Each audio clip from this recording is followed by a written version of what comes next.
And among the tens of millions of Americans who will be keeping an eye on the game is President Barack Obama, who has welcomed Matt Lauer to the White House. Matt, you got it.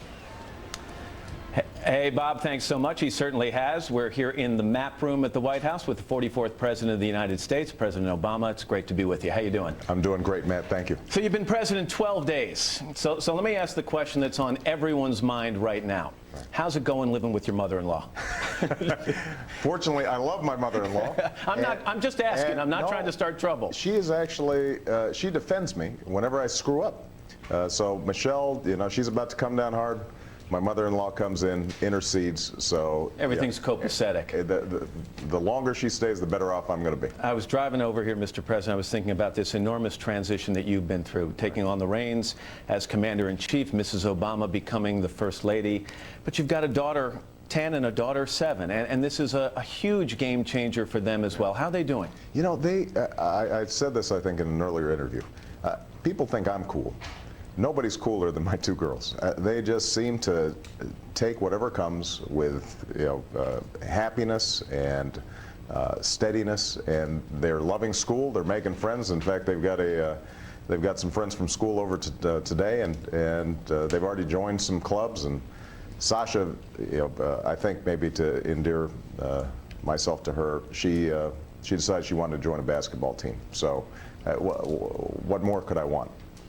Are you getting to take part in some of the routines? I was thinking, you know, you've been on the road basically for 2 years, although you got home a lot. Right. Now you're all under the same roof, basically for 12 days. Are you there for breakfast? Do you get to read them a story at night, tuck them in bed? How's it going? It's the best deal of this whole thing is it turns out I've got this nice home office. And at the end of the day, yeah, I can come home. Even if I've got more work to do, I can have dinner with them. I can help them with their homework. I can tuck them in. If I've got to go back to the office, I can, but I'm seeing them now more than any time in the last 2 years, and that's been great for the whole family. President Bush said in his last press conference here at the White House, he said he wasn't sure when it would happen for you, but there would be a moment, perhaps in the Oval Office, when you would stop and realize, I am the President of the United States. I'm curious, have you had that moment? There have been a couple of times, some wonderful, some sobering. You know, whenever you take that walk down the colonnade and you go to the Oval Office, you know, I do think you get this sense of the history that you're now a part of.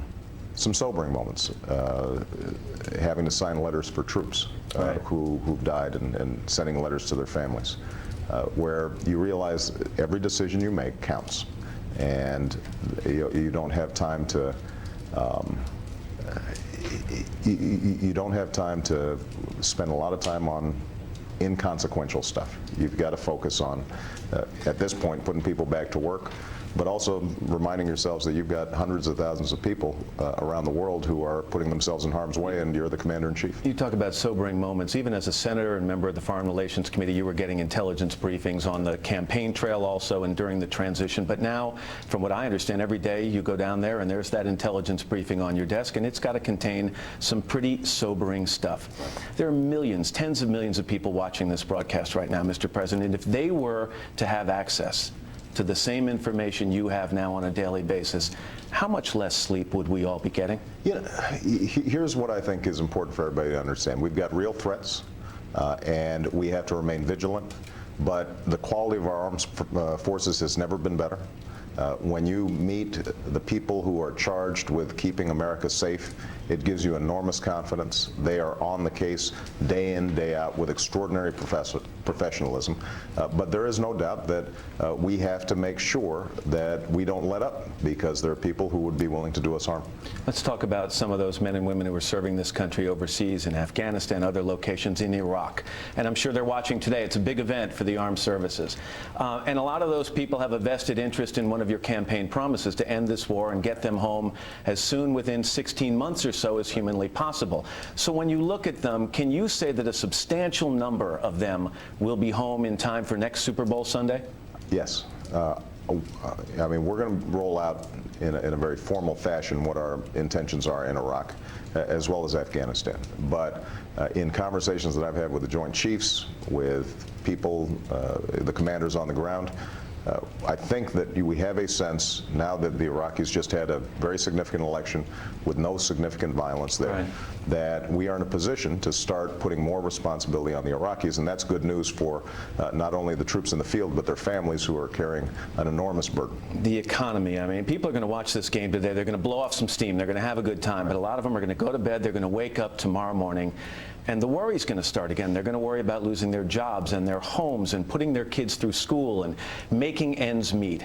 How much worse is the economy going to get, Mr. President, before it gets better? Well, I think we're going to be in for a tough several months. We've got to get this economic recovery plan passed. We've got to start putting people back to work. We're going to have to straighten out the credit markets and make sure that credit is flowing to businesses and individuals so that they can start investing and hiring people again. And as soon as Congress moves forward on the recovery plan, we are going to be also releasing our plan for the financial sector and regulating the financial sector.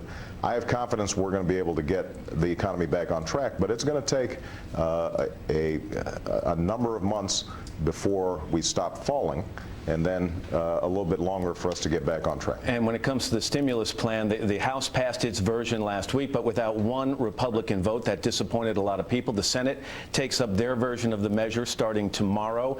How important is gaining some more Republican support for that? How big a test of your leadership at this early stage of your presidency? Well, look, the important thing is getting the thing passed. And I've done extraordinary outreach, I think, to Republicans because they have some good ideas, and I want to make sure that those ideas are incorporated. I am confident that by the time we actually have the final package on the floor, that we are going to see substantial support, and people are going to say this is a serious effort. It has no earmarks. We're going to be trimming out things that are not relevant to putting people back to work right now. Can you predict a number of Republican votes? Of course you wouldn't not. do that, no. I wouldn't. But I'm confident that, look, I think that the House Democrats actually adopted a number of the ideas that the House Republicans.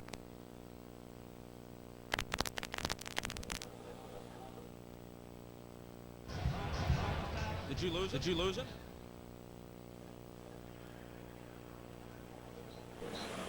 Messy process. But the thing I want all of them to remember, and the thing I'm thinking about every single day, is the thousands of people who are being laid off of their jobs right now. They can't afford politics as usual, and old habits are hard to break, but now's the time to break them because we've got an urgent situation. Let's lighten up a little bit. Let's move towards sports, okay? You came out and you said, look, in college football, I'm not crazy about the current system for determining a national champion. This is true. I'd rather see a playoff system like in professional baseball or professional football. So will you look into the camera right now and talk to the people of Florida and their 27 electoral votes and tell them that the Gators are not the national champions of football? Where's the camera? Right here? Yeah, there you go. Congratulations, Gators, on an outstanding season. Tebow is great. Wouldn't you feel better if you had beat every team that was out there through a playoff system? 27 electoral votes. Yeah, I love you, but yeah, I think they could have taken on anybody through the playoff system. By the way, one of our Secret Service guys, his son is a tackle on the Florida Gators. So I've got a soft spot for the Gators. You got a connection. Absolutely. Let's talk about this game today. You came out, and most presidents don't pick a team. You came right out and you said, look, I know the Rooneys. They've been good friends of mine. They endorsed me. I think you got the AFC Championship ball. I did. So you said, other than my dear Bears, they're closest to my heart. But I'm having a hard time understanding how you people wouldn't associate with the Cardinals. I mean, it is the Cinderella story, the team that came from nowhere to the big game, the audacity of hope. Not to mention the fact that Kurt Warner is close to my age. Right, exactly. So, how can you turn your back on the Cardinals? Listen, I love Kurt Warner's story. I love Larry Fitzgerald. Seems like just a wonderful young man. It's a great story. But Rooney didn't just endorse me. That guy was out going to steel plants campaigning for me. Franco Harris was out waving towels in my rallies. Do you have a terrible towel in the other room? I do, actually. So you're going to be waving them at the party here? I'm not going to be rubbing it in.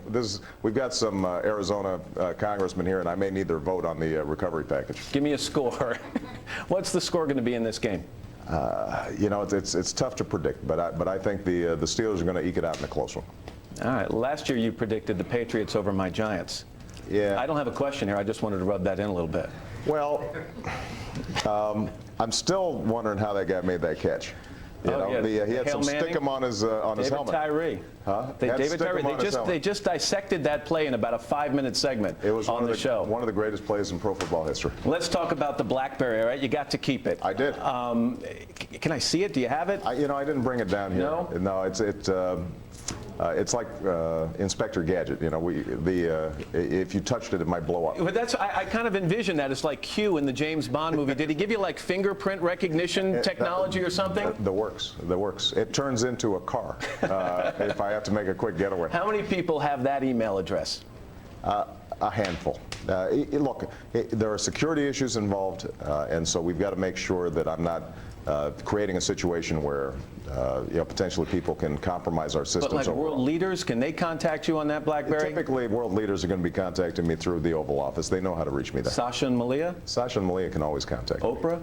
Well, maybe. No. You're not going to hook me up, are you? Matt, do you want one? No, I want your email address. I want to communicate with you during the game. I like your son.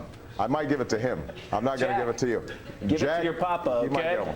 Let me end on something. Not only did you just become president, obviously that carries a certain amount of fame with it, but you have achieved a certain rock star status outside of that. Outside of my house. Yeah, well, let me show you. This is the current issue of Us Weekly. Right. And here's a great picture of you and Michelle and your daughters. The reason I bring this up, I think it's funny. It's a great picture. Yeah. But I want to show you the cover. Look what they did. They took you off the cover. They cut you out of it. It's a little hurtful. You got replaced by Jessica Simpson. Yeah, who was in a weight battle, apparently. Yeah, oh well. What would you like to say to the tens of millions of people who are watching this game today? Well, listen, have a wonderful time. The Super Bowl is one of the finest American traditions. I want to give a special shout out to our troops overseas who are going to be watching this, because you allow not just this game to take place, but our liberties to be preserved, and we're very grateful to you. President Obama, it's a pleasure. Thanks for welcoming us to the White House. Enjoy the game. Have a great time. Thank you. We certainly will. I'll see if I have to eat my words again next year. We'll see. We'll call you tomorrow, okay? I'll email you. There you go. Bob, let's send it back to you in Tampa. All right, Matt, our thanks to you and to the president, and our apologies to our viewers for the bit of technical difficulties. I'm having difficulties of my own. Technical difficulties, which we had out of Washington, but we stuck with it because we knew that you wanted to hear from the president. When we come back, we'll take you to the place everyone would want to be on Super Bowl Sunday, alongside the players down on the field. We are about an hour and 8 minutes from kickoff.